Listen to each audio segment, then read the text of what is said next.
Good morning. It is Wednesday. It is Thursday. All right, today, real quick, what's happening with the Fed and how they need to cut rates? What's happening with oil? We have a crisis averted. And I'm going to connect the dots in a loop between immigration, housing, and youth unemployment. And I can see people already losing their minds. They're writing before I've even said anything. All right, first up, oil. Crisis averted because of this panic. I mentioned yesterday that there's a possibility of a short squeeze happening in oil. If the price continues to fall, people would panic, but the price rose a little bit because of this evacuation of the U.S. Embassy in Iraq. Does this actually mean something? I don't know. The market reacted poorly, though. Prices rose to almost $70 a barrel. Look at these big jumps. That kind of stuff, that's short covering. The people that had those short positions likely bought back in over here to avoid greater losses in the future. And now things are settling down. We'll probably get back down to this level within a few days. Crisis averted. All right, but there's another crisis on the horizon, and it's all going to be because of the Fed being stubborn. Yeah, I'm not blaming this one on Trump. I don't agree with anything he's doing, but this is all Jerome Powell's problem. CPI inflation report resets interest rate cut bets. Why? Because inflation came in low, 2.4%. They need to start cutting the rates. Why? Because people are talking about this. This is on Reuters. The fact that this is on Reuters says a lot. When it comes to a U.S. debt default, never say never. There is a legitimate fear that the United States may default on its debt. The bond market is saying everything, all right? You've heard about the bond market and how bond prices are collapsing and bond yields are going up. Like total return on U.S. Treasuries by maturity over the last month or so, 30 years, negative 10%. How can this be rescued? By cutting the rates. If the Fed starts cutting the rates, future debt will be at a lower interest rate. That will drive people to buy the bonds that are in the market now. That buying spree will drop the yields and kind of save this. 2.4% inflation is normal. Being a stubborn jackass and waiting until it gets to 2%, it may never get there. And a whole lot of calamity can be avoided if they just cut the rates now. Take the W. Start cutting the rates now.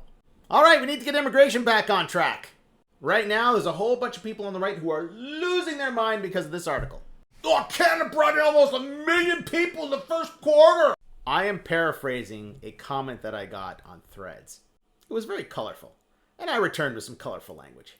Because of those 817,000 people, most of them were already in the country. 132,000 permanent residents, which means they were already here. 194,000 study permits, which are also including the extensions of the people that are already here. And 491,000 work permits, which includes the extensions of the people who are already here.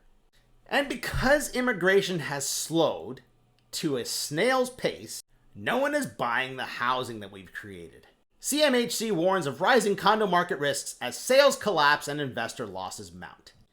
Toronto has a record high number of months of supply. This is months of supply, and you're reading that correctly. There's currently 58 months of supply, which means if there were no more condos added to the market as of today, it would take 5 years to sell through the current supply. I don't understand what's going on. How is this connected? Well, first up, as I said, most of these people already here. If they're already here, they already have a place to live. So there's no need for new rentals. Since there's less demand on rental, rents are falling. Since rents are falling, the rent can't cover the cost of the new property. As I said a million times in the past, the cost of building new housing is more than the market price for that housing, which means construction stops, which means if you're working in the construction trade in any way, shape, or form, you're out of work. And we need work at the moment. Our growing unemployment rate is focused mostly on the young people in our economy. It's almost as bad now as it was when I graduated university.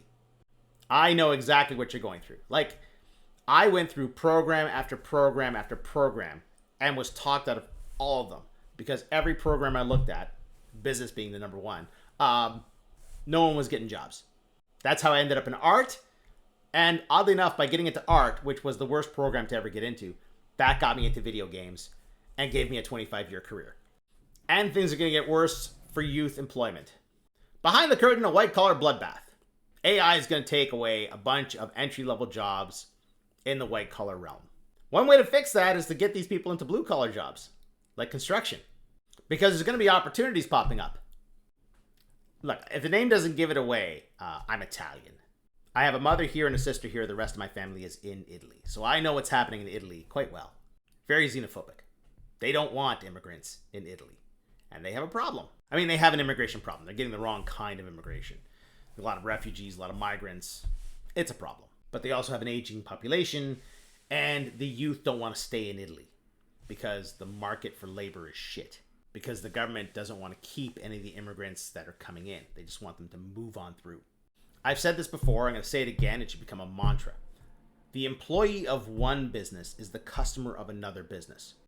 If you have unemployment, you have lack of business. Yes, we absolutely overdid it with immigration in the last few years, but we could be screwing that up by underdoing it in the next few years. Like, we already have a problem. This is going to lead to more unemployment over the next few years. Most of that unemployment is going to be focused on the youth in our economy. That's going to have a knock-on effect because the youth tend to spend more money than anyone else, which will have a knock-on effect of more unemployment, etc., etc., etc.